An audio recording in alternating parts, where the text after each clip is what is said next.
Bi Alpeetako glaziarrak 3400 metro neurtzen du eta Mountain Helleko 11. edizioko parte hartzaileak batu ditu. Aurten, 500 baino gehiago izan dira.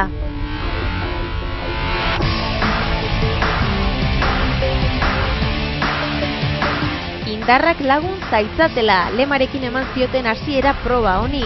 Araudia ulerterraza da oso. Guztiak batera ateratzen dira eta behera heltzen den lehenak irabazten du. Erraza dirudi ezta, baina ikusi, izotzean behera abiadura bizian doazela orekari eutsi behar diote bizikleta gainean. Ez da hain erreza, ezta?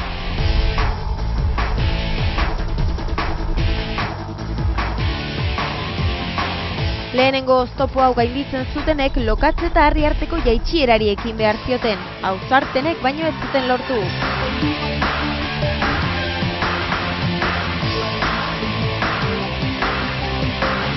Olivier Jordaningo izan zen 2500 metroko altuera tartea jaisten lehena.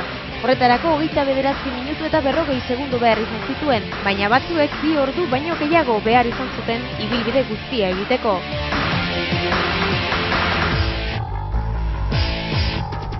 Infernuko mendia izeneko proba honekin datorren asterarte agur esango dizuegu.